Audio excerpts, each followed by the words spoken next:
Further. Okay, good morning, everybody. You're all very welcome to the first of our spring network meetings that take in the Armagh, Banbridge, Craigavon, Mid-Ulster and Newry, Mourne and Down council areas. Thank you all for attending. Rather than doing around the room, if you want to just pop into the chat your name and the organisation that you're joining us from or where you are joining us from. As I said, we said earlier on, we are recording this morning's meeting. And we're going to run through for the next hour and a half or so. And there'll be opportunity at the end for any questions or any sort of feedback or any contributions from yourselves. So we're very delighted to have two of our age-friendly coordinators online with us today, Lisa and Stephanie. We're going to be giving us a wee update. We're going to talk you through how our Christmas campaign and small grants went in just there a couple of months ago. We've also got a couple of contributors on with local intergenerational stories. We're going to give you a training update on the training that we've been delivering and our plans for the future and what we hope to do and would like to do. Of course, Global IG Week, our annual campaign that celebrates everything intergenerational, is just around the corner. So there's going to be quite a big focus on that at today's meeting and how you can get involved with your organisations. Our All Ages April small grants have recently been launched as well. And they're still open for applications and doesn't close to the end of the month. So that's something we want you to share with your networks. I'll give you a brief update about our CIC project, our Creating Intergenerational Communities project, that's coming to a close now at the end of June, early July, and a wee update on new funding streams that we've been able to access and upcoming projects that you can keep an eye out for.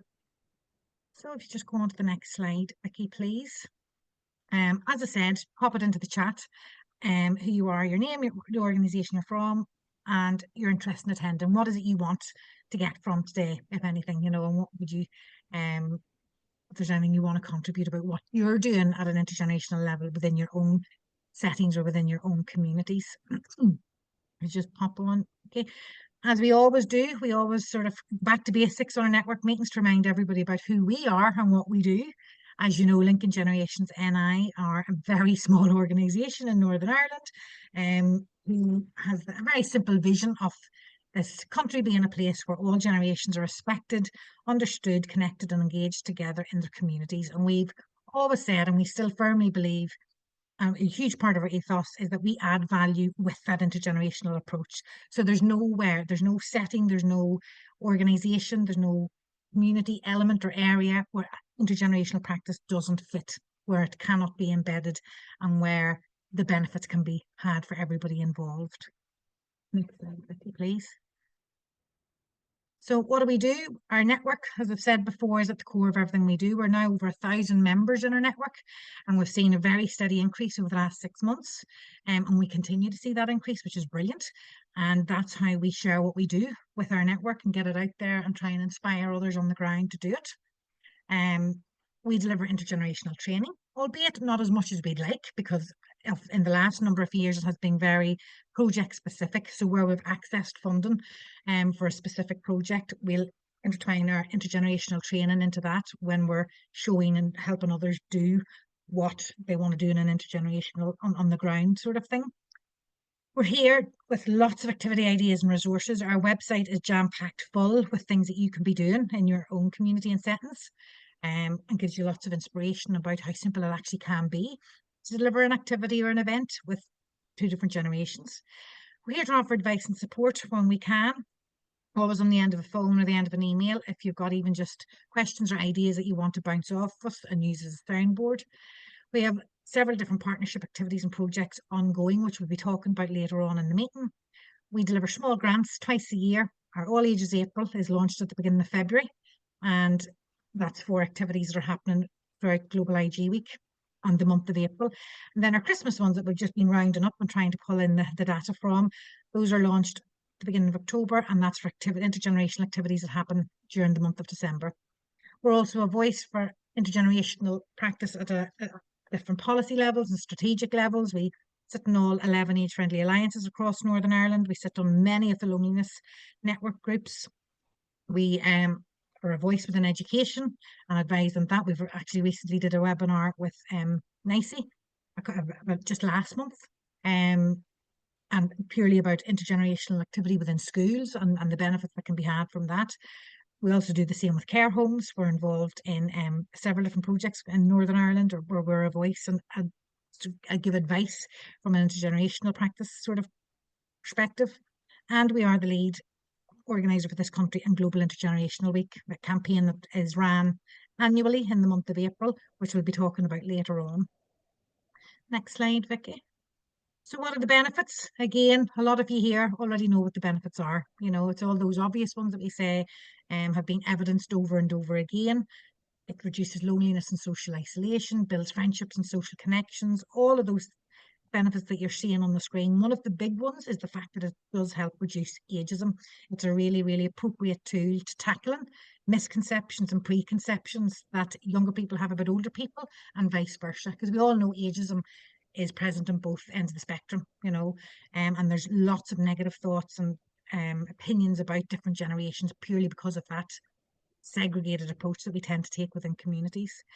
So there are lots of benefits to intergenerational practice. I don't need to convince anybody in this meeting that there are there to be had, you know, and so many of you have got that very first-hand experience of seeing those benefits and the amazing impact that it can have on individuals. And with our local speakers that are going to be joining us as well, you'll get a real flavour for just how impactful those benefits are and the huge, you know, impact that it has on people's lives on that personal level, as well as that sort of community-wide perspective.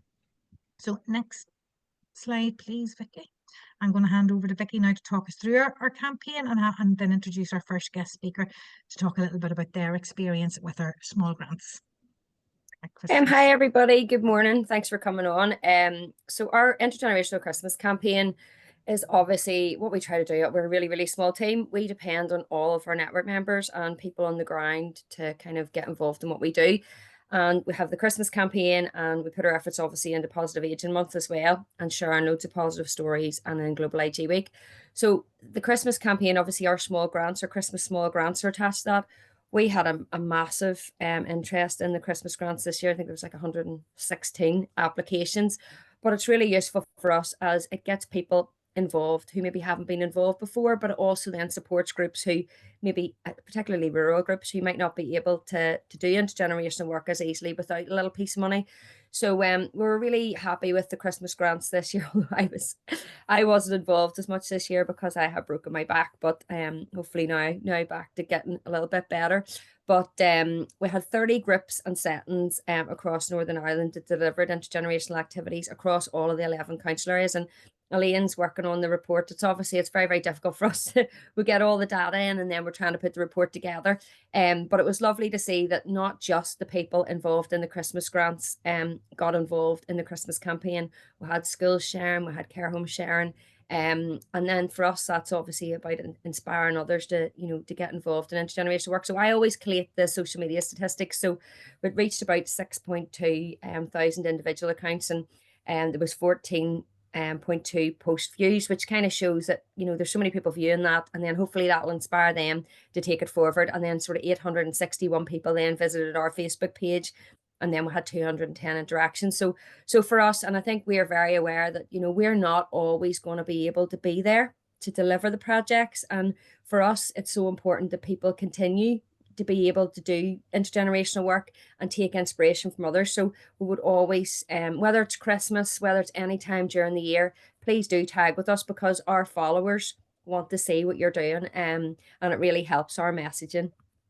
So we thought, leading on from the Christmas campaign, then it would be lovely to show somebody who took part in the Christmas Connections grant, and it's Valerie Tenner from Walker Memorial Primary School Parent Support Group in Castle Caulfield. And we've asked her to basically have a look at these questions and give us a little presentation. So will I just go on to the slides then, Elaine, for Valerie? Yeah, so there's just the two. So if you leave that one up and then you can show the second one, which is a couple of pictures of the actual events. And just to say, I was able to join Valerie on the day after the event. And it was brilliant. And I'm right in saying, Valerie, this was your first time applying for the grants, wasn't it? It was, yes. So we'll hand over to you and you can give us a wee overview of how it all went and how you found it.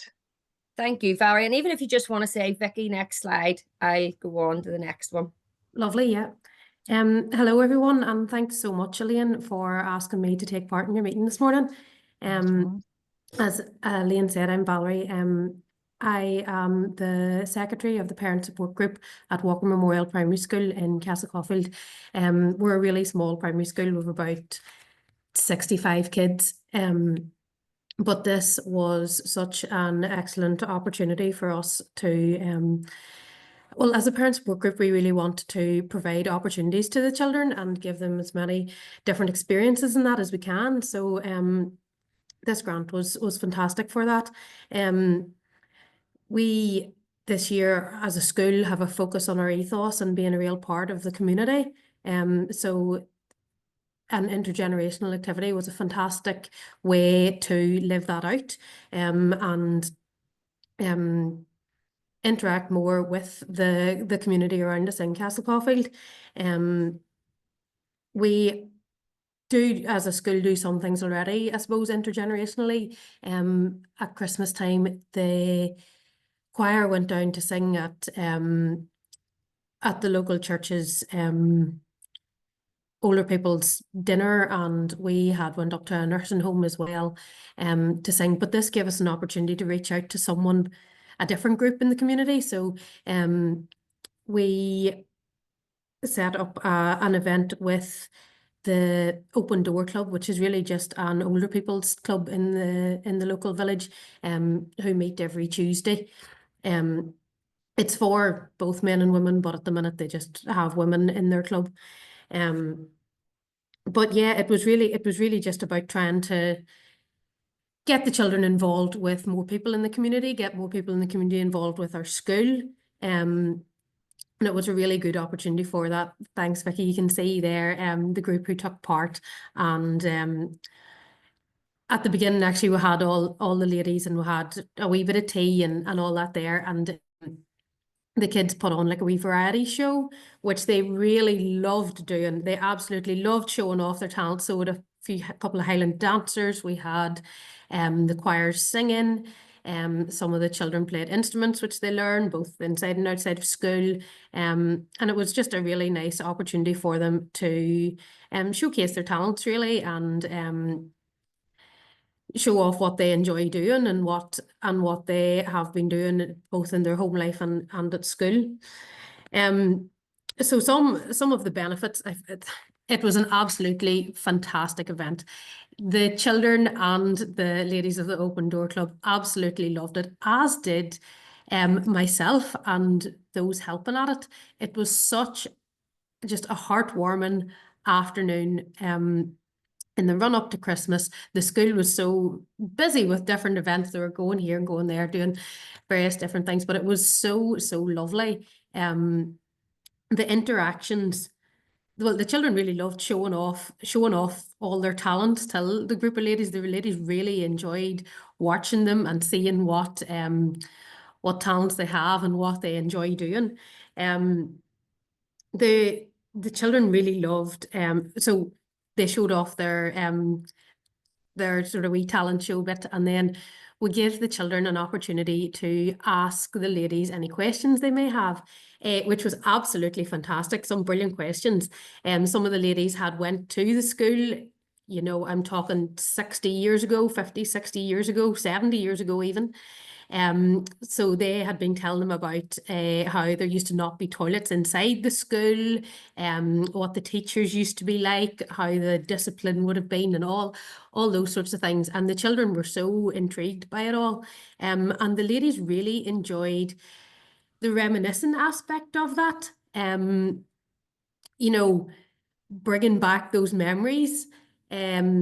Some of the ladies used to work in the school, you know, as dinner ladies or caretakers, things like that. One of the ladies in the group is currently our lollipop lady.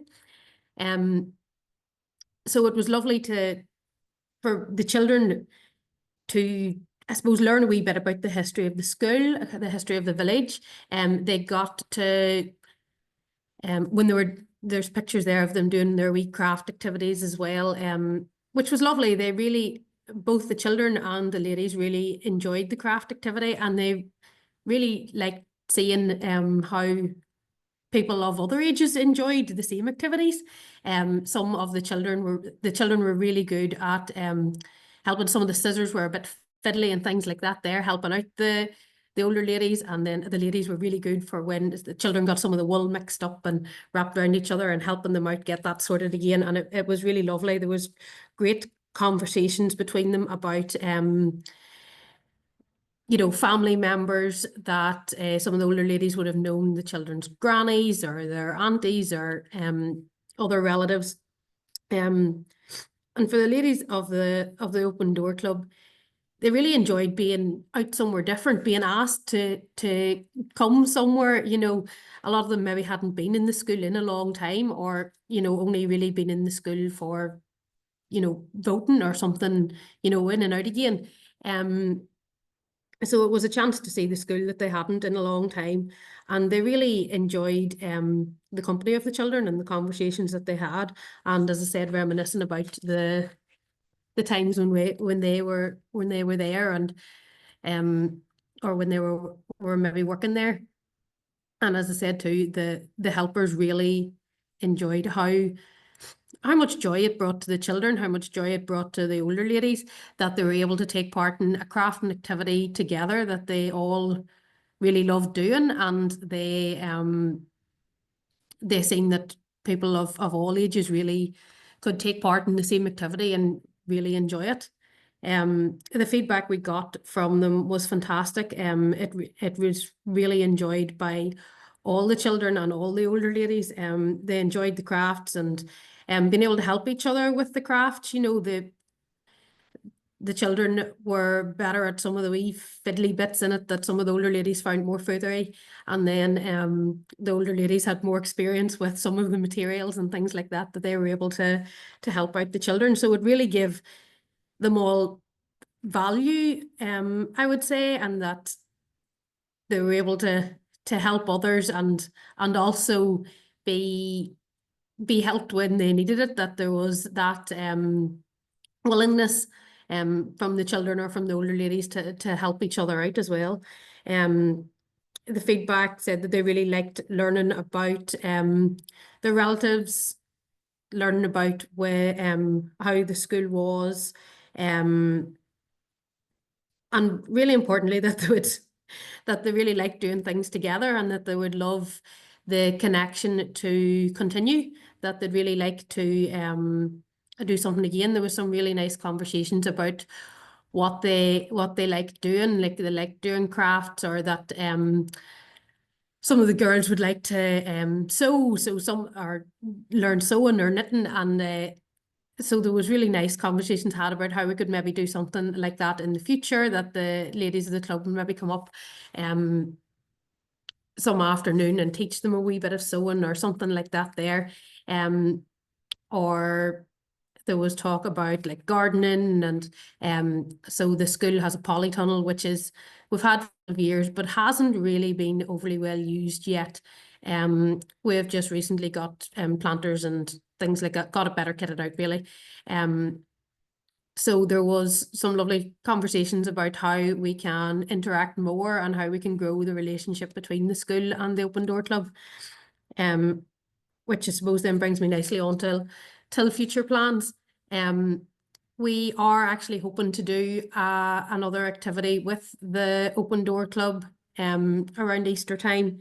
We're hoping to host a wee afternoon tea, have the ladies up for a wee daffodil afternoon tea, we're calling it. So we'll have a wee bit of afternoon tea, maybe get the children to sing what they're singing for they're doing a spring concert, so we'll get them to show off their singing talents as well, and maybe do some wee sort of craft, or if the weather is anyway decent, maybe do some daffodil planting in and around the school grounds and that. So I've only this week had a wee conversation with Laura from the Open Door Club again, and they're really, really keen and really excited to come and join with us again for that. Yeah, so you can see there just some of the pictures from the event. I think we had maybe around 45 children and about 12 ladies from the Open Door Club up, and it was just such a lovely afternoon. The principal and those helping out were all we're all delighted with, and myself included, we're delighted with how it went and how well everyone interacted with each other and how much everyone enjoyed it and how much just joy there was in seeing the interactions between everyone. It was really heartwarming and lovely. Yeah, that's all really I have to say. If anyone wants to ask anything, please feel free. But thank you so much, Elaine, for asking me to take part. Well, thank you so much, Valerie, for coming along. And just to reiterate what you've said, it's amazing. We love having local people on the ground who have done an activity or an event like this as part of the small grants to come and feedback, because it's just amazing when you think back to that little slide that we have of the benefits. Just in that one interaction, a little event that you plan together over the course of a number of weeks.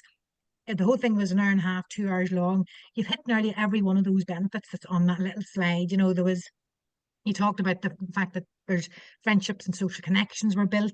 It reduces loneliness and social isolation. That was shining through. It was creating opportunities for all generations to feel valued and part of their community, boosted mental well-being and self-confidence, and increased understanding and sharing experiences between generations. So it's amazing. I think we always need to not underestimate the value, even though it may just be a one-off event. We should never underestimate the value of that and where that can lead to, because already, Valerie, you're talking about your future plans and what's next for this new relationship, which is brilliant to see. So thank you so much for attending today and giving us your feedback. Has anybody got any questions for Valerie just before we let her run on, because I know she's got a school run to do soon, so we're having to let her slip away. Can I just come in? Valerie, it was typical. I'm age-friendly Mid-Ulster District Council. Your event was the same day as our Christmas tea dance, so that's why I didn't get out to it. But it sounds like it was a fantastic event. It was brilliant. Yeah, and even going forward, I know you have to go, but if there is any support I can bring in terms of your Easter event, it'll be good to touch base with you, and I'd be happy to come along to that. So I would. Great, thank you so much. Really appreciate that. Yeah, thanks so much, Valerie, and please make sure you share your Easter event with us too, because it looks absolutely fantastic. Imagine if every school in Northern Ireland did this as a norm. That's kind of where we're working towards. So thank you so much, Valerie. It'll be brilliant. Like, it really was so beneficial to the children. They absolutely loved it, and as did the ladies of the Open Door Club. I've met a few of them just in and around the village, and they're still talking about how much they really enjoyed it and how lovely and welcoming the children were and the school was and everything. And that they're really looking forward to doing something with us again. So it's been really, really fantastic for the school and for the club, and just for myself as someone who has been able to organise this. It really brings me a lot of pride that we've been able to do something that has benefited so many people. Brilliant. Well, thank you so much, Valerie. Great, lovely to speak to you. You too. Thank you, Valerie. I have just sorry, I'm stopping sharing and stuff. It was just to get the sound for the next EP. So obviously, Valerie was one of lots of practitioners that got involved in settings and communities in the Christmas campaign. Now, some of these photos are from the small grants, but some of the photos are also from Facebook, where people have shared them with us, and we just put them really into a thank you video. So I'm just going to play the wee video to show the variety of different things that took place across Northern Ireland as part of the Christmas campaign.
So now we would like to just kind of give an opportunity to Stephanie and Racing maybe to give us a wee bit of a update on the progress in Age Friendly, because obviously LGNI's work is intergenerational work is quite vast. You know, it can fit with, as we talked about, education, you know, can fit with care homes, community safety. But where it fits quite nicely for us is under the Age Friendly Northern Ireland approach.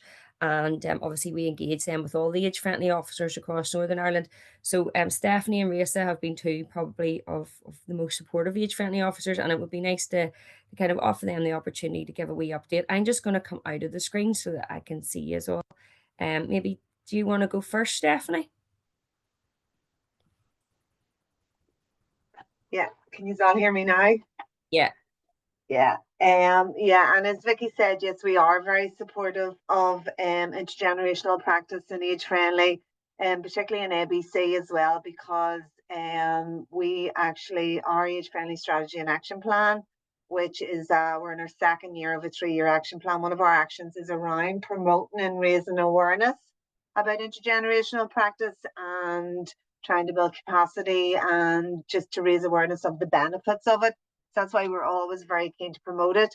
And although I was supposed to be involved in the CIC, the Creating Intergenerational Communities project, but I actually went off work with a broken wrist myself. So again, apologies, Elaine, I felt really bad, but I know PCSP and council are actually actively involved. Aisling was stepped up as well, so that was good to see that there was some sort of council commitment there, and I do believe the project's going really well. So, oh yeah, absolutely, yeah, it's really, really good, and we'll be sort of encapsulating that. We're having a little film going on with that particular project as well. So, when we sort of round up our activities in the CIC project, we'll be able to see everybody's efforts from across the province. Yeah. And as well as that, I was lucky enough to be asked to be involved in one of around the Christmas campaigns.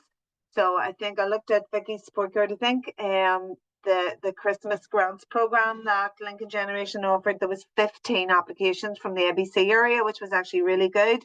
3 of them was successful. One of them I went along to before Christmas involved a young person's group and an older person's group in Scotch Street. And it was funny because they were actually very close by each other, but they'd never made a connection before. Whenever they seen the grant come out, the youth leader decided to apply for it. So actually it was so lovely to go along and just sit and listen to them. And you know what? Yes, they got a bit of a grant for catering and stuff like that. But you know what? It was around the whole sitting together, telling stories. They did a bit of arts and crafts, but for me, it was the storytelling about what Christmas was like years ago, and the young ones were just so couldn't believe actually listening to all the stories. So the really, really good connection there, and I was delighted to go along and be a part of it. And obviously that was through Lincoln Generations that I got the opportunity to do that. As I said, we're in our second year of our action plan. We don't know what's happening. Each council area has an age-friendly strategy and an action plan they have to deliver on. But at the minute, there is talk about a regional age-friendly strategy. That's not in concrete yet, but that will be through the age-friendly network-NI. It's sort of we talked about that it would make more sense, because if you looked at everybody's strategies, they're all very similar, and maybe going down the path of having localized action plans. So that's a piece of work we're working on at the minute. I'm actually the new co-chair of the Age Friendly Network NI. So hopefully that's a piece of work that we'll be able to bring forward. I wanted to mention also about, although I sit in the ABC Intergenerational Network, I also sit in the ABC Loneliness Network and the Participatory Budget and Working Group as well. So do you know what? That it's not all about age friendly. So age friendly, loneliness, the PB fund, and it all sort of ties in with one another. I know Vicky actually sits in the PB working group, and we're very lucky last year that when people were making an application that they had to tick a box, either, you know, whether it was younger people, older people, or intergenerational. And I think actually I'll get a more concrete figure, but I think there was a lot of intergenerational groups that applied for the PB funding. So that's really good to see that that information was shared and people took that up. At the minute, I'm looking to do a piece of work around building understanding of care home residents and communities to see can residents maybe take part more in community, you know, what's going on or find out. So I don't know whether that's around getting schools involved with care homes, maybe writing cards or writing letters, but I'd be very interested if there's anybody on this call from ABC who were either something with a care home or a school in the ABC area, to please make contact with me. I have an idea in my head, but nothing concrete yet, but I would love to listen to anybody else's ideas and maybe then be there to support that project and try to bring it forward. Brilliant, Stephanie, thanks. And I've actually got Jane on from Samville to give you we update too. So maybe you guys could connect, because I was actually mentioning her to you when I met you last week. Yeah. Risa, do you want to give a wee update? Yes, no problem. I apologize. I've got a wee bit of a head cold, so I'll not speak for too long. But yes, very similar to Stephanie. The intergenerational work is very much embedded within our age-friendly strategy, and I suppose Mid Ulster was one of the last councils to come in with our age-friendly strategy. So looking at the other areas and sharing good practice, we wanted to ensure that the intergenerational action was within that. So we're coming into the second year of our strategy as well. And I have, I suppose, great support from Elaine, who sits on our age-friendly alliance for Mid Ulster, as well as our Mid Ulster Loneliness Network. So there's really good links there. The Christmas campaign, again, I have to support it in as many ways as I could. Unfortunately, I didn't get to Valerie's. As I said, we had our Christmas tea dance on the same day, which was typical. But again, each year for our Christmas tea dance, we do try to bring an intergenerational element to it as well. We had kids from it's a group, awesome kids within Mid Ulster, supporting children with additional needs, and in particular autism. So they come along each year and involve themselves. They do a wee bit of card writing as well, the Christmas card making, and get in around and enjoy the Christmas party as well. So we had that in the same day. But to support, we also went along to Milesian Manor. I thought that was Debbie on the call, but it's a different Debbie.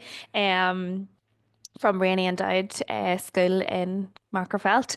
So they had a lovely Christmas party just before Christmas as well. We played bingo and got involved with the residents. So it was another great day. And I know the Rainy School do loads of intergenerational work here in Mid Ulster. They also work with our Mid Ulster Age Well partnership, volunteering on their Good Morning calls. So that's a long-standing intergenerational project that they would do with him. So it's fantastic. And I know even a lot of the students are then nearly interested in going on into roles that involve that type of work, which is really, really good to see.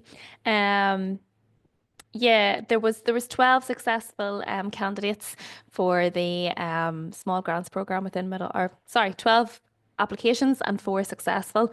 The other one was Glenview Care Home. And unfortunately, I'm not sure if they got to run their event then. They had a bit of an outbreak. Yeah, as it happens, Jane from Jane's on the call. Very good, very good. So we're rescheduling that, I think, with Valerie. Is it with Valerie? Yeah, it's actually Valerie that was on. Brilliant, that connection that we're very close to each other. So, but Jane will be giving an overview of what else was happening across their settings as well. Very good. I'll have to get involved. The other exciting project we have coming up, our programme as such, should say, is beginning tonight in 5 Mile Town.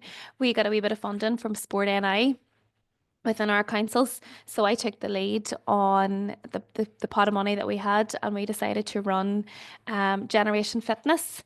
So we are doing a 5-week programme in 3 rural areas of Mid Ulster. 5 Mile Town Roy, and also Draperstown. Generation Fitness is going to be a circuit style based workout. We're getting lots of families involved, with people over the age of 70. We have children as young as 3 signing up. So really looking forward to seeing how that goes. It's a 5-week program. And then on the final week, we're going to have a bit of a fun day finale as well. So that's bringing all the generations together as well. So we'll keep you involved in how that goes. And then just to finish off, I am still involved in the Creating Community Intergenerational pilot as well with South Tyrone College. So that's the college in Dungannon and the students there. We have also linked up with an older people's group, Recycle Teenagers in Mid-Ulster, and we have been involved. So we did a wee bit of an activity just before Christmas where it was kind of our first meetup or icebreaker introductory, and we got together to do a wee bit of arts and crafts. And again, it was the reminiscence and the chatting that really took off in that activity group, and explored ideas of what we're going to do for the incoming year. So we have talked about having a bit of a foodie day, getting the older people down to the college just to experience cultures and things like that. So we're hopefully going to be organising that. And we also had a bit of a grandparents' day with Howard Primary School and the college, all around again the Christmas activities. So there was arts and crafts taking place. We had nail painting and a wee bit of music. So there's lots happening. There's probably lots more that I'm not even aware of out there going on within Mid-Ulster. We are going to be doing our spring/summer newsletter. So again, the likes of the All Ages April grant. Hopefully we get a wee bit of an article if you want to send me something across into that. Yep. And again, happy to promote any of the good news stories that are happening, Jane or Valerie, that can all go into that newsletter. We get over 1,000 copies printed, so it goes out, and it just helps to spread the word as well. But yeah, so the intergenerational work is in full swing, and it's going good, and I think it's great just to continue to keep them. And as Stephanie says, it's on our age-friendly NI network agenda too. So I think that's just our agendas align. So it's really good to be working with you. Brilliant. Thanks so much, Teresa. And just to mention, because these network meetings, it's like literally the tip of the iceberg. That's why we started recording them, because we recognize that everybody's so busy, and you've got schools and stuff here, maybe the smaller schools, you've got teaching principals and all that kind of stuff. So we're recording these, but there's so much. When I met with Stephanie last week, there's so much more that's happening that we sort of need to be collecting. So one of the ideas that I had was that we use the networks that exist within Age Friendly, that exist within Linkage Generations, the social media accounts, and then also the loneliness networks, to maybe have a little forum that we might pilot with some of the more enthusiastic age friendly officers, to try and get people who are doing intergenerational work that doesn't fall under any of our programs, to give them a chance to say, well, we're doing it here. Because what we would have loved was a Northern Ireland map, which people could just sign up to, but obviously that costs money, and not something we could do right now. But we'll have a chat about that, Raisa, as well, because I think it would work quite well in ABC and Mid-Ulster. Even in our loneliness network, there would be a lot of organisations think that would be very keen, in particular that younger side as well, because I know the likes of me and Stephanie, I suppose, are over 50s, although age friendly for all, but it would be good just to get that perspective from younger people. So maybe some sort of a subgroup or a sub forum. That would be. It's almost like a little mapping of giving people the opportunity to fill in what they're doing, which doesn't maybe sit within what we know people are doing.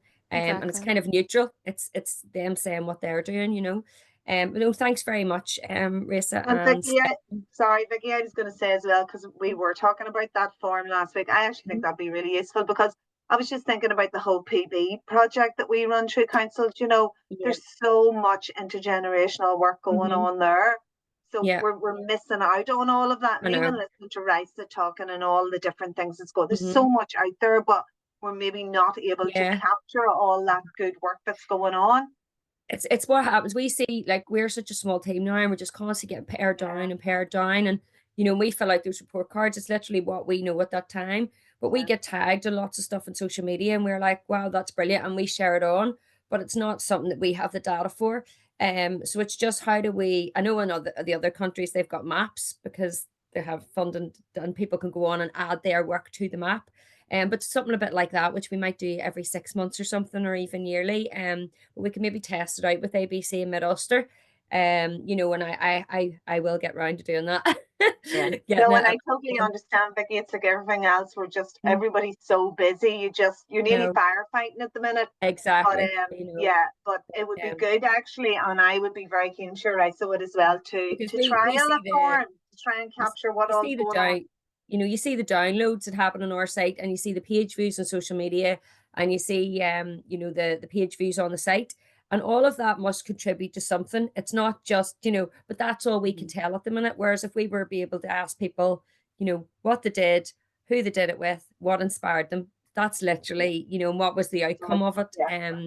You know, but no, thank you so much. I'm just going to share my screen again here, and move on to the next wee slide. Just say.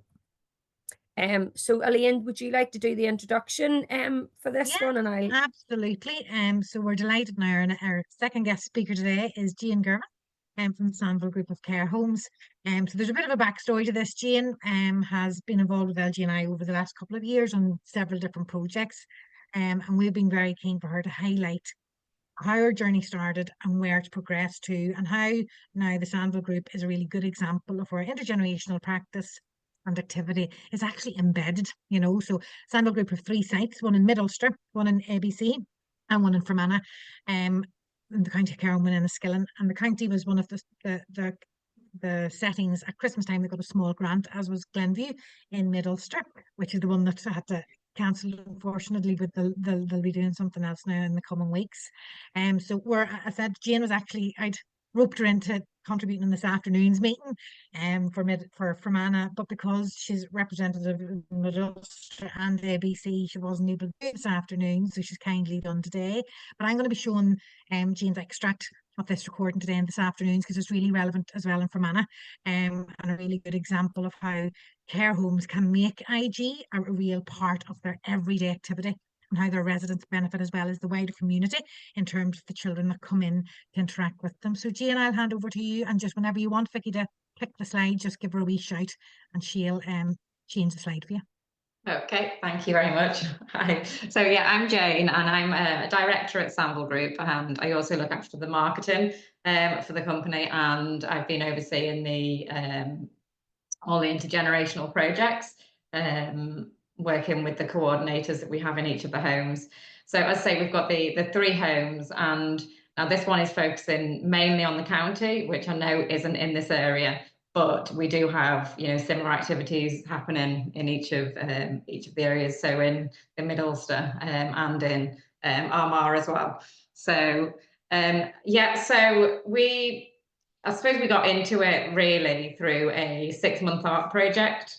We got funding for the from the Arts Council to do a project with the model primary in Enniskillen. And we got a load of support from Intergenerational with that. They really worked with us, and you know, they were offering dementia awareness training to the children at the school as well to support us with that project. So that was fantastic. It was over, I think, probably about 6 sessions or something that we had with between the residents and the children and a local artist, and we came up with a nice kind of mural for the back garden and other things that they'd done as well. And it was a massive success. The children loved it, the residents loved it, and we just saw the benefits of intergenerational projects from that. We got press coverage, as you can see here. So we had some of the local papers coming along to the event. And yeah, I think that was the spark that, you know, we realized this is what we want to do within our homes, and we want to continue doing this. So if we can go to the next slide. And hopefully a lot of what I'm talking about is stuff that has been raised in this meeting. So it's things that we can touch base about after. So yeah, so from that, I said that was the spark, and from that we wanted to build on that success. So we had a partnership with the model primary, and then we found another school that we could link with, which was the Jones Memorial School in Enniskillen. Now we made sure that we had dedicated points of contact in each of those schools. So a bit like you've got Valerie, we had a contact in each of those schools. That I think that's really important to establish those relationships with someone who is on the same wavelength, so that you can coordinate those events together. So we just decided, right, okay, this is going to be something that we're going to do as a year-round project. It's not just going to be a one-off thing. We want to continually do these throughout the year, these activities. So we've done loads of things at the county care home. We've had story swaps. So this was where children did the first part of a book. So they wrote the beginning of a story, and then the story was brought into the care home and the residents finished the story off. So they worked together to finish that story off. That was brilliant. So we ended up with stories that they'd both written, and we got, again, press coverage for that as well. So the media covered that story as well. We made a little book out of it, which is still in the care home now. So, you know, we often read the stories to the residents and things, and just have, when the children come in, they sometimes read them as well. We've done quite a lot of storytelling sessions. So we've linked with the storyteller over in Fermanagh, and she comes in and does storytelling sessions with the children and with the residents. We've had pizza making, which the children especially loved. And then, yeah, we just had a lot of activities. We've had kind of animals coming in, and the children, you know, kind of the residents with the animals. So it's been brilliant. And then also cards and messages as well we've had sent in.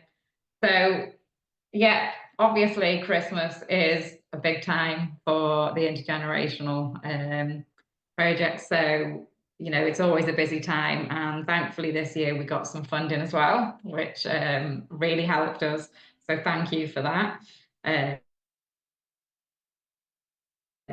So with that, we had the model primary coming in over, I think it was a few different years that we had. So I think we had 3 year groups altogether coming in, which we'd organised with the teacher. So we did wreath making, which everyone loved. We did carol singing, cookie decorating. And then I think there was even a day when we weren't expecting the children to come in, but they came in, and thankfully we had a group called Rising who were doing like a snowball fight with the residents, an indoor snowball fight. So the children joined in with that. And yeah, so that was lovely. You can see the photos here. It was really busy. It's like it's quite a big space, but it's brilliant when they come in, because it's so, like, there's so much going on. The children are talking. They were talking about, you know, Christmas from the past, and like what the residents would have done for Christmas and how it compares to today.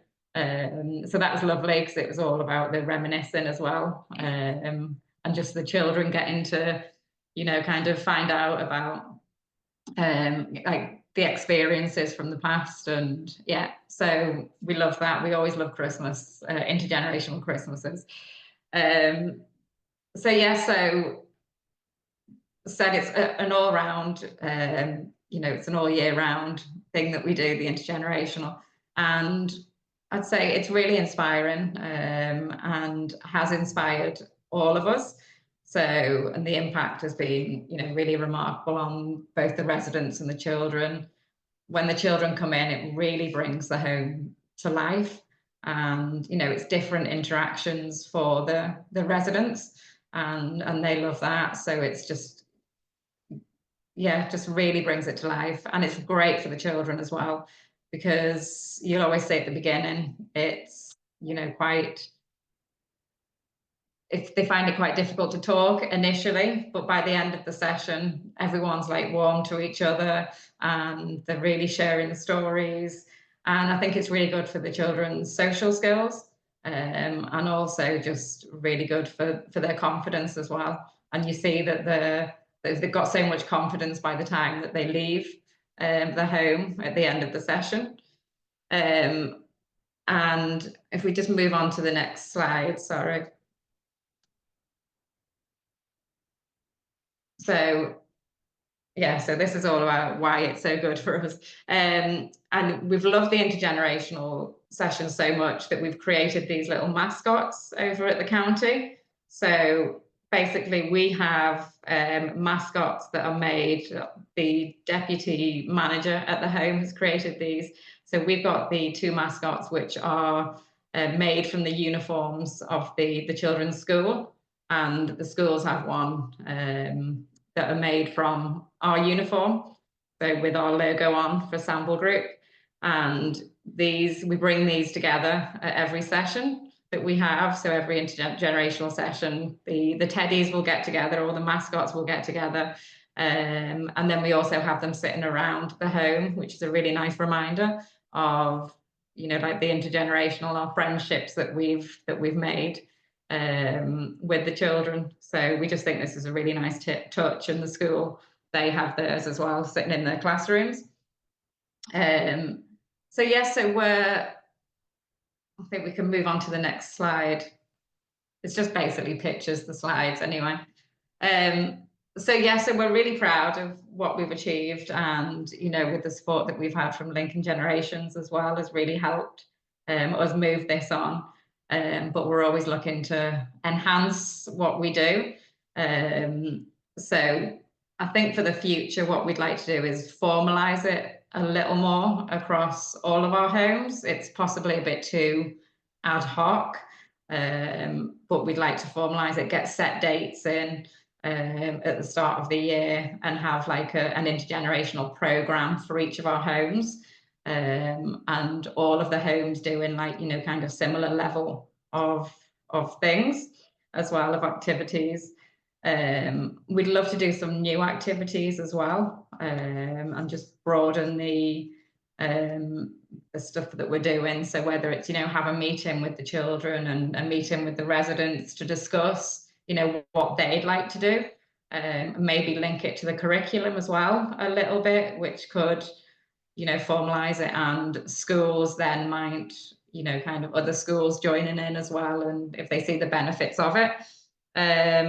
We'd also like to, I think this has been mentioned as well, we'd like to get some of the residents out to the schools. So if there's school plays, or if there's something that the school is doing, taking the residents out to a different environment as well, which I think will be really beneficial to them. And also the schools that we're linked with at the moment, we've mainly linked with primary schools, but we'd like to find a high school as well, or older children as well, just to see that relationship and to expand the ages that we are linking with. And then finally, we'd really like to share our story this year, I think, because we have done quite a lot and we're proud of what we've done. And we'd like to share our story in the media more, and also on platforms like this as well, and probably link more with organisations as well, such as you said, like kind of do more work with yourselves, and hopefully inspire other organisations to do the same, other care homes, other schools, and do that. So that's our story, and I think a few of the things, as I say, kind of what have been mentioned during this meeting, and we'd be happy to get involved in any kind of projects that you might have. Thanks so much, Jane. And I think what's so fantastic is like the speakers, and you'll see from even the next one as well, is that intergenerational work's moving on so much. It's becoming, it's quality intergenerational work, it's sustainable, it's something that people are recognizing, everybody's mentioning how it fits with what they want to achieve within care homes, schools, communities, and it's not just something that's nice to do, it's something that's really being seen as essential. And like that kind of story that you've just told is something that is really useful for us, but also really useful for you, and also really useful for the age-friendly guys as well. So yeah, we'll definitely think more about how we better connect to share those stories and make a difference. just to add to that, Vicky, as well, and Jane, thanks again so much for contributing this morning. But it really reminds myself and Vicky about the power of our network as well, because I met Jane 2 years ago when we were down in the county, when Joyce, my colleague, was just starting to deliver the arts project. That we would got the funding from the Arts Council. And I remember you seeing your enthusiasm, Jane, about it and your attitude towards IG, and you got it and you thought, this is amazing. And I knew that it was something that you were going to take and run with, you know. And then just at Christmas, when you got the small grants and you had to cancel the Glenview one, and then Valerie happened to say to me, Valerie from the school in Mid Ulster in Walker Memorial happened to say to me when I was down at their event about the fact that, you know, we had been up to Glenview doing singing, and that sort of stayed in my head. And then when you had said you had to cancel, I thought, well, there's a link that they've got and may have forgotten about, you know. So it's amazing how our network, who is made up of lots of like-minded people who all want to achieve those same benefits from taking an IG approach. It's the power of that connection, you know, and the value of the likes of these meetings. Being part of something bigger, you know, you've grown so much, and how there's others that. And I think, you know, me and Elaine were going to mention at the end of the meeting, but our organisation is coming to a bit of a cliff edge, and we don't know if we're going to be able to move forward in the capacity that we currently have. So we're a bit worried about that. And obviously we're already very, very small. But our core funding from Public Health Agency is not enough to run our organisation. And one of the things we've been considering as a small team is, do we reach out to the people that we have supported who really believe in what we do, and how do we use that message to try and make politicians and make funders value, you know, what we do as a small team. But yeah, these network meetings, we have been feeling quite down, and they always remind us of how important the work that we do is, and how much it can, you know, have an impact to people. So thanks very much. And yes, we might contact a few of you about that, and also the wider network. But I'll go on to Newbridge here as well. And I'm going to share my screen. I won't be able to see as much share because I've optimized it for video, but I thought it was useful to share this one. And we were so blown away by I did a piece of work with Newbridge, I think it was 2021 now, so nearly 2021, 4 years ago, my goodness, to support them to develop their own intergenerational activities. So literally met the principal at the Integrated Education Fund conference, got a chat with her, bit similar as you've just said about Jane. She was like, yes, this fits with our anti-bias, it fits with our school ethos, it's something we want to do. And she said, I would really love, rather than the pupils just take part in something, them to take the lead, because then it can fit with their educational outcomes and also our curriculum. So I had went up and delivered, we didn't have funding for it at the time, but I just thought I'll try this out. And I went up and I delivered training to a group of sixth form students, and we then got it down to a group of about 11 who wanted to be involved. And they, through the process of the training, they kind of came up with their ideas of how they would develop intergenerational work within their school.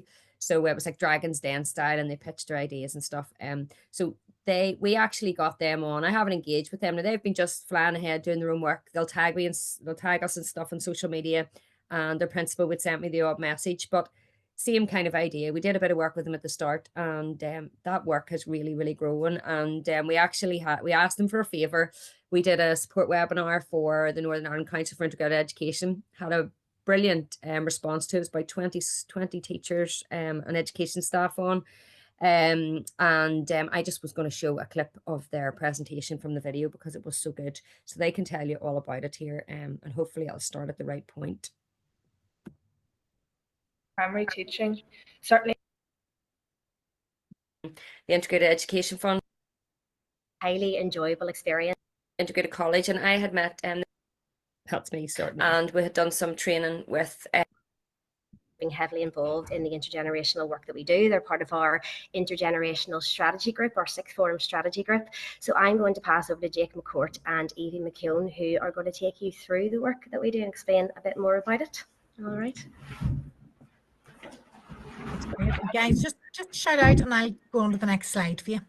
Perfect. Thank you very much. So good afternoon, everyone. My name is Jake McCourt, and I am currently, I'll let Evie scoot in here as well, the head boy at Newbridge Integrated College, and I'm also a member of our sixth form intergenerational strategy group. Firstly, I would like to begin by thanking you all for this opportunity to talk about intergenerational practices within our school, and which also promotes our school's strong values of compassion and empathy, but has also created wonderful opportunities for both old and young students to learn from each other and from others within our local community and further apart. As head boy, this has been an amazing opportunity for me personally, as I've been able to develop my interpersonal skills and have the ability to work with others, and it has been also very beneficial in identifying what I want to do when I move on into the future, as well as supporting me through completing my UCAS application. My name is Evie McKeown and I'm a Year 13 student who joined the Intergenerational Strategy Group this year. My sister Amy was also a member of the initial group who formed our first Intergenerational Strategy Group and received training from Vicky Titterington from Linking Intergenerations on the benefits of intergenerational work and the importance of breaking down barriers and stereotypes. We wanted to learn and challenge intergenerational perceptions. By doing so, we created new opportunities for young people and the older community to learn from each other. This training was then passed on to the next group of sixth forms and has kept going ever since. I have looked forward to getting involved myself to carry on this important work, which has already served as a great enrichment experience for me.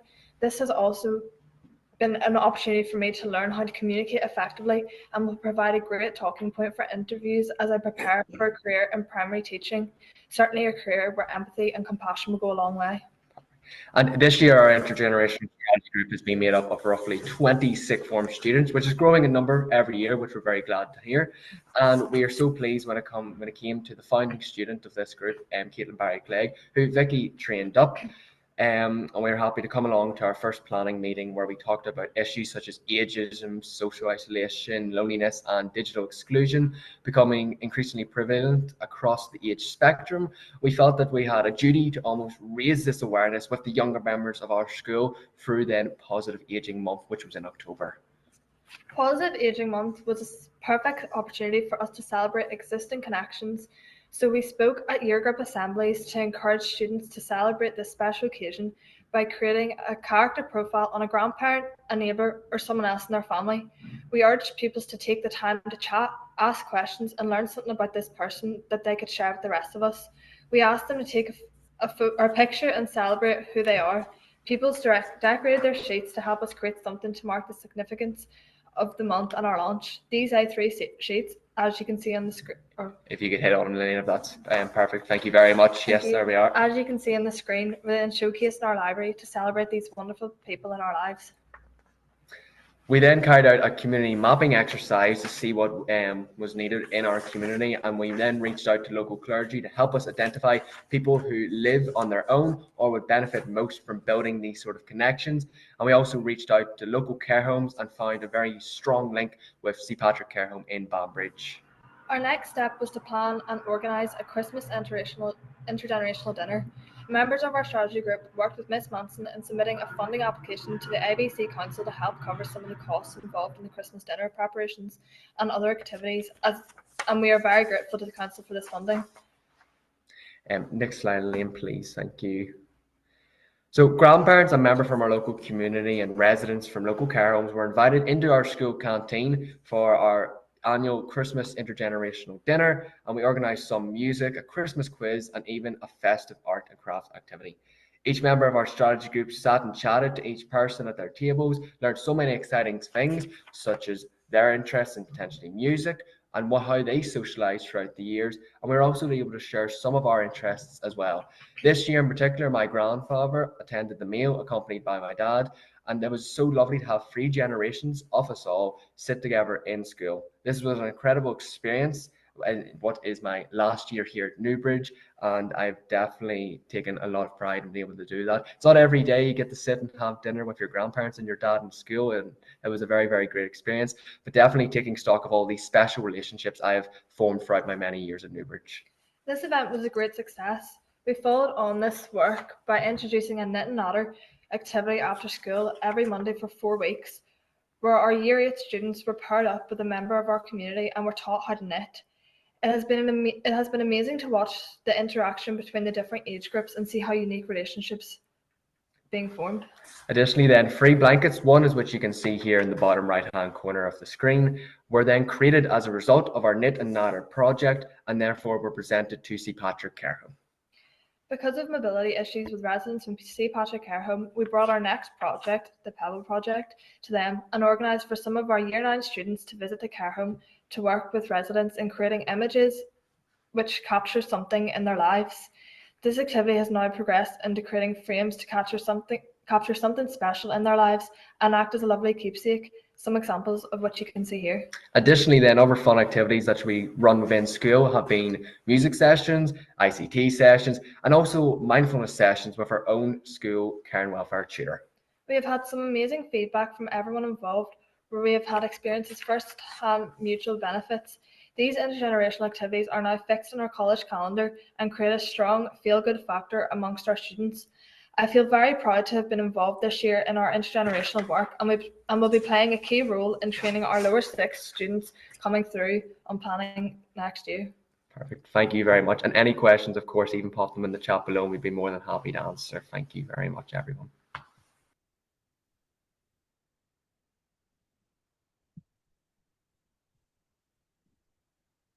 Okay, so we just thought that was really, really good to show. We were absolutely blown away by them, and I think that's the whole approach that we want to do. Is we want to work with people to ignite the spark and to help them out, and then to kind of watch them grow and bring them back to share with others. So we just thought that was a really, really good example. I would love to kind of use it to influence some of the education people, but hopefully do that over the next wee while, because the schools that we work with are so proud to share, you know, what they've done.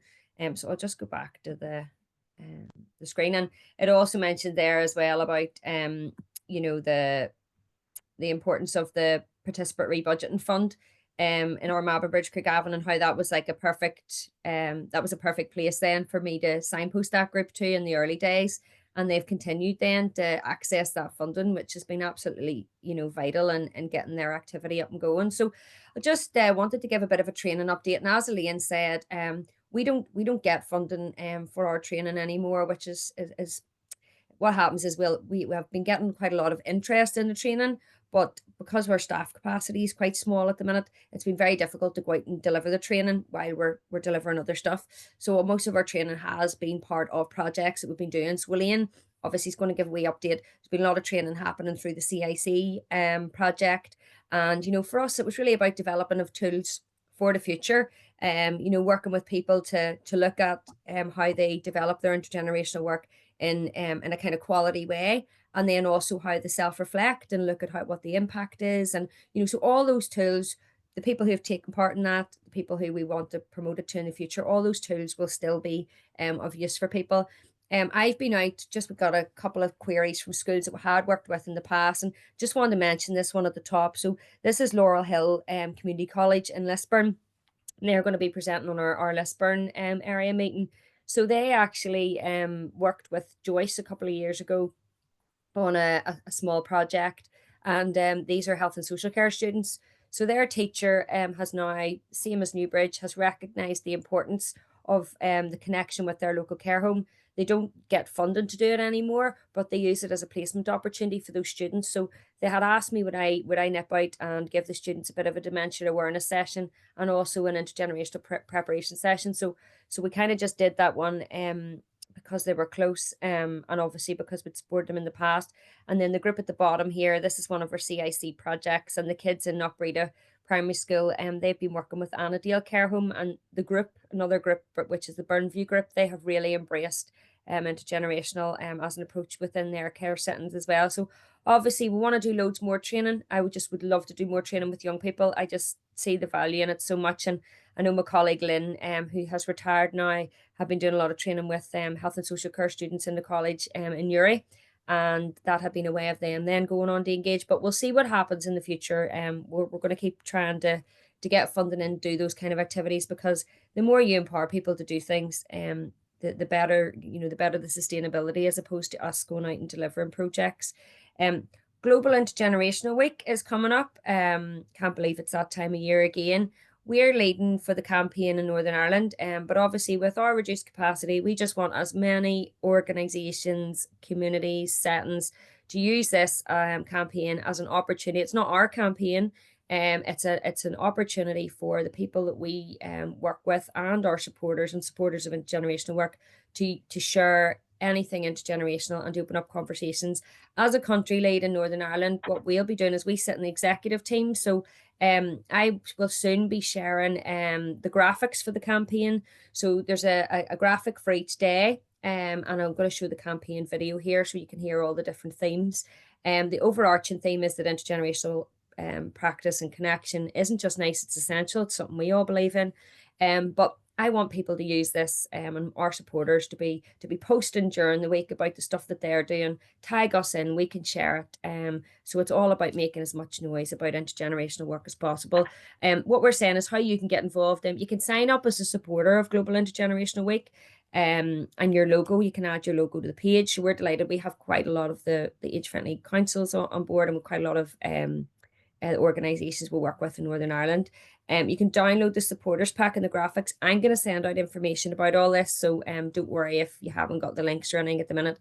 And the big thing, organise an intergenerational event or do something that's intergenerational that you can share, or share the intergenerational work you've been doing and using the hashtag, because that's the way we collect it, because we are probably the smallest team leading on it across the world. But yeah, the more we can use the hashtag, we are able to then collect it. Attend Global IG Week events. Like, there's loads of global partners. The World Health Organization is partnering with us this year as well. So there'll be lots of events that there'll be an event schedule I'll send out. And you can join in on a lot of online webinars which talk about intergenerational stuff that's happening across the world. We're also linking with our councils and hopefully with our grants that are going out, try and get some of our age-friendly officers out to them, get some press coverage.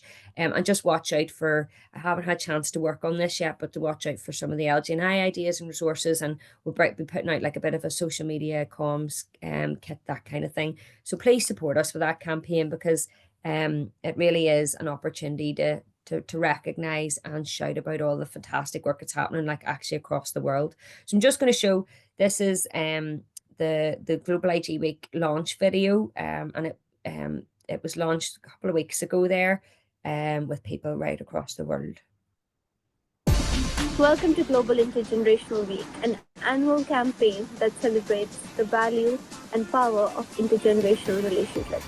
The campaign takes place April 24th to 30th and features a variety of engaging and inspiring in-person and online events throughout the week. Each day focuses on a key intergenerational theme.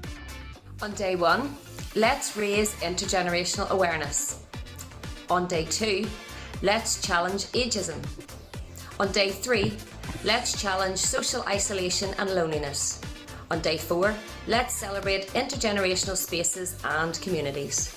On day 5, let's save the planet together. On day 6, let's develop intergenerational workplaces. And on day 7, let's improve intergenerational quality and sustainability.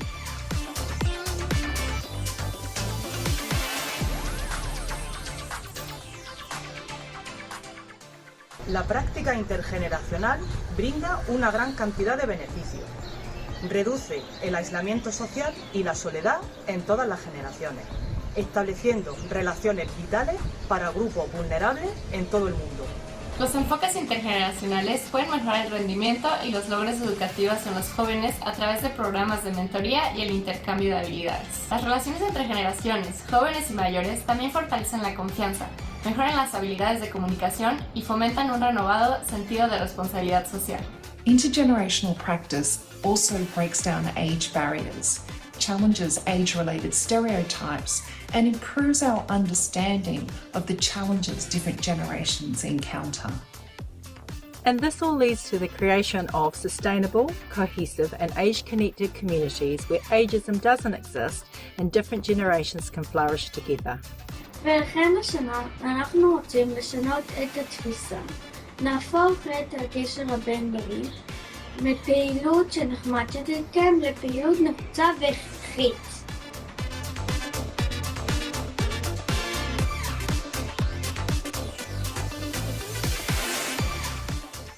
Our goal is to raise awareness for intergenerational practice across the globe so that more and more people can witness for themselves all those magical moments that intergenerational relationships create. There are loads of ways for you to get involved in the campaign. You can partake in our postcard activity, Share a snapshot of your intergenerational moment, whether it's meaningful conversation, a shared activity, or a special connection. Reflect on your feelings and include photos to highlight your experience. You can host an intergenerational event, which can be anything from an intergenerational cooking class, to a sports day, to a simple tea and cake morning. También puedes unirte a nosotros online utilizando nuestro hashtag de campaña GIW25 y utilizar nuestras plantillas prediseñadas para redes sociales disponible dentro de los recursos del pack de patrocinadores.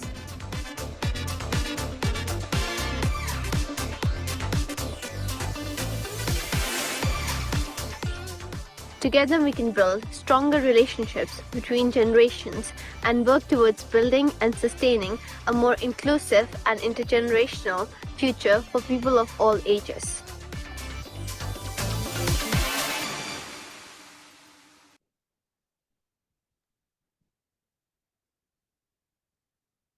So I hope you enjoyed that wee video. It's crazy to think that it's got so big over the last few years. We started it as a small UK campaign, and it's really growing, and we just hope we're able to continue it for the next few years as well. So I'm going to hand over to you, Liam. Yeah, absolutely. Thank you, Vicky. So just to get things rounded up, because the time has flew yet again on this meeting. So a huge part of how we celebrate and mark Global IG Week is through our small grants. You know, we've just had the Christmas ones, and it was a huge success with the messaging and getting a real buzz created across Northern Ireland about doing something intergenerational at Christmas. And the same thing tends to happen for All Ages April. So again, thanks to the Public Health Agency, we're going to deliver another 30 small grants. This was launched on the 1st of February. The closing date is now on the 28th of February.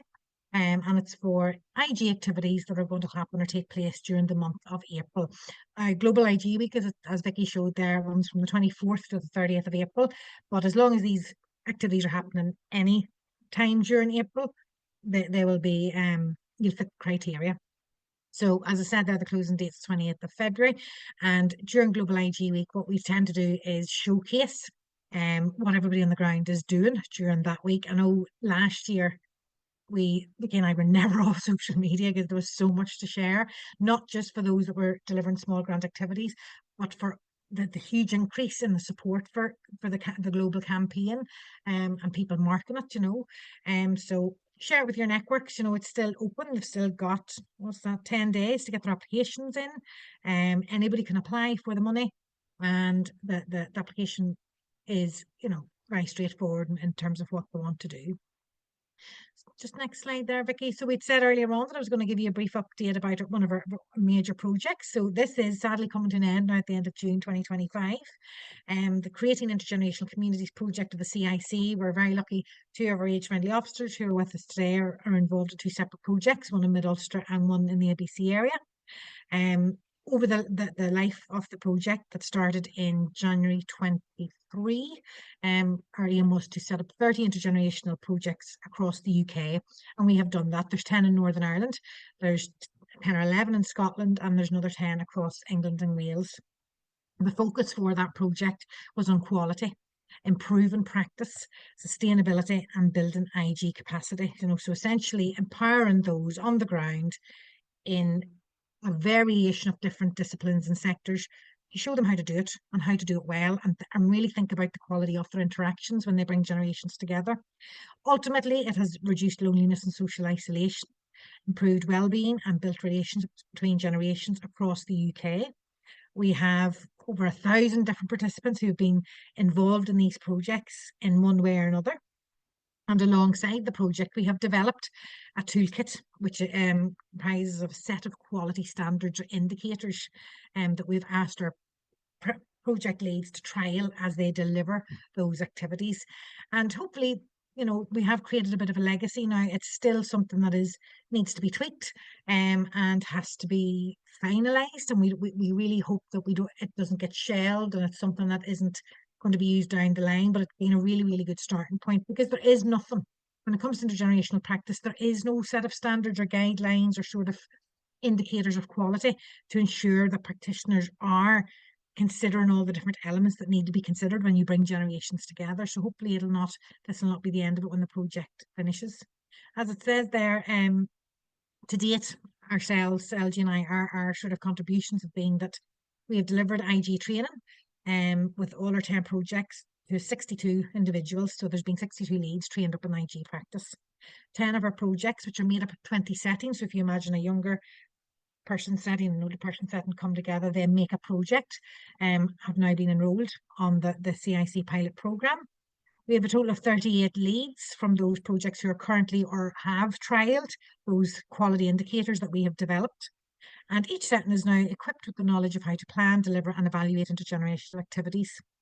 And we're really, really pleased to say that the majority of all our projects from across the United Kingdom will continue long after we take our hand out of it in the end of June. They will continue up with those relationships, and they will endeavour to continue to bring generations together on a regular basis because they've now seen the benefits that are to be had. So there's lots of positives that have come out of the involved in this.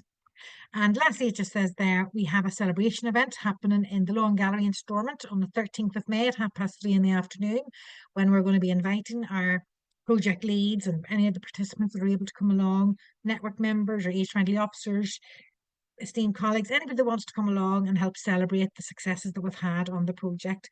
That will be happening then in May. Let's go on to the next slide, Vicky. I'm conscious of the time and I know we're going, I'm going to hand over to you for this one, Vicky, if you want to. Yeah, just to say really quickly, obviously we've had some funding in the REAP Arts Council, Shared Island Civic Fund, Arts for Older People, and then we're doing a Connect project with the Department of Finance and the LGNI programme. So you'll see those coming up, you'll see the information coming up. We're working with Sainfield, Siam Mills and Portaferry for the REAP, the Shared Island Civic Funds happening in Fermanagh and Omagh, linking in with Cavan. Arts for Older People is later down the year, so we have to confirm those people. And then the Connect IT project, my colleague Joyce is working on those, and she's working with schools and older people scripts. I think it's Bloomfield Collegiate, Regent House, and then one of the schools in Bangor. But if you follow the Facebook and stuff, you get more information on that. And obviously funding news is good for projects, but not for core. So obviously, yes, we'll be working on that over the next wee while, just to try and get the infrastructure supported. I just have those next steps up, Liam. But if you want to, maybe if I stop sharing and then go on to, if we could get a quick Mentimeter there, Yes, just for the funding. Yeah. So I'm going to stop recording now, and also let you, I'll stop sharing as well. If I'm sure you've all done it before, but if you want to go to menti.com, just literally type in the words menti.com onto your phone or in another window on your PC. I'm going to get you to very quickly, I'm just going to share a Menti presentation. There's just a couple of questions that we ask you to answer. Again, this is just really useful for our funders. So there's the code. You can go to menti.com and input the code 8272 9770, and first of all just say which council area you're from, and once I start seeing figures coming up, I know you have managed to connect. And for anybody that hasn't used Mentimeter before, if you literally just Google the word Mentimeter, brilliant, starting to see us, and I click through the different questions, so I'll just leave it on that for a minute. Menti.com. I know if you drop off, people have had to go.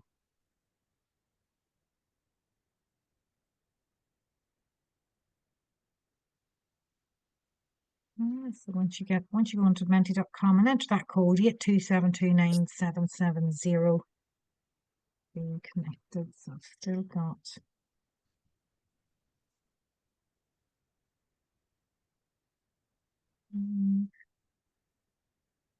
anybody having difficulty joining, just come off mute and let me know.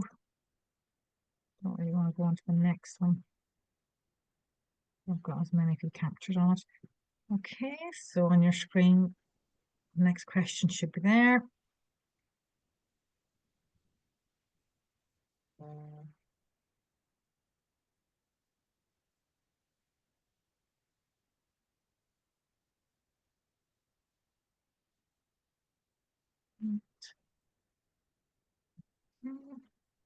And this last one, I think it's just a wee word cloud. So I think you can put up to a maximum of 3 or 4 words.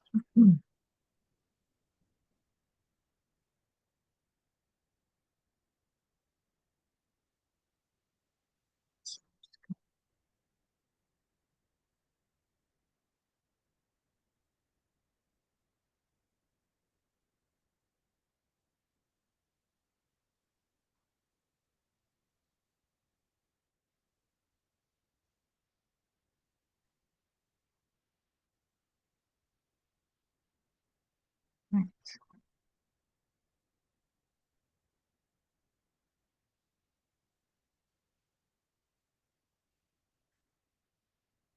Excellent. And then the last one is how often we get, do you like to see his funding's one that always comes up, which is fine. We're happy to hear that too, but that's something we needed.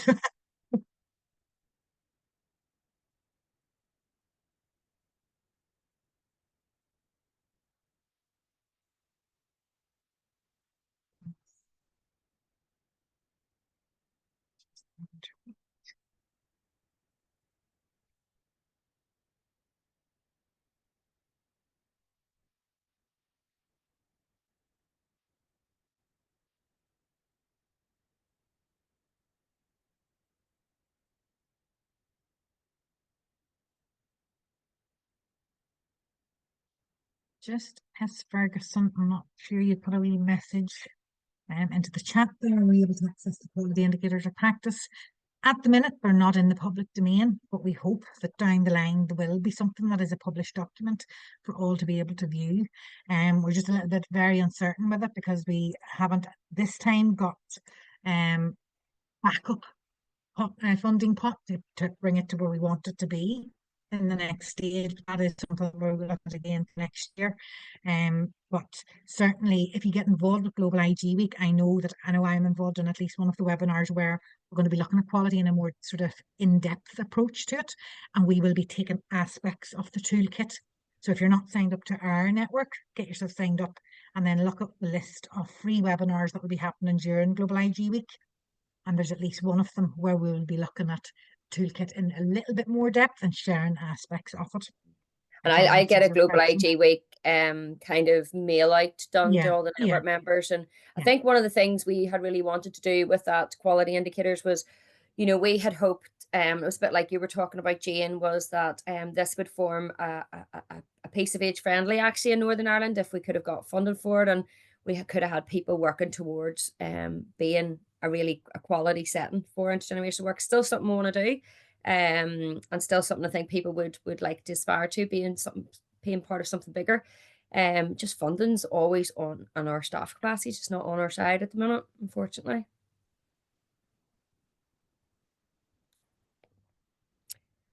So is that, you've got the Menti there saved, Elaine? Yeah, I've got all I need, yeah. I'm going to save it before it disappears again. Just to close off the meeting, to say thank you to everybody for coming along. We know that it's maybe not as easy to get to the meetings, but we're actually thinking we're going to have to do a bit of a restructure with the funding issues we're going through, and we're thinking of moving to regional, which might actually work well with the age-friendly stuff for you and Stephanie.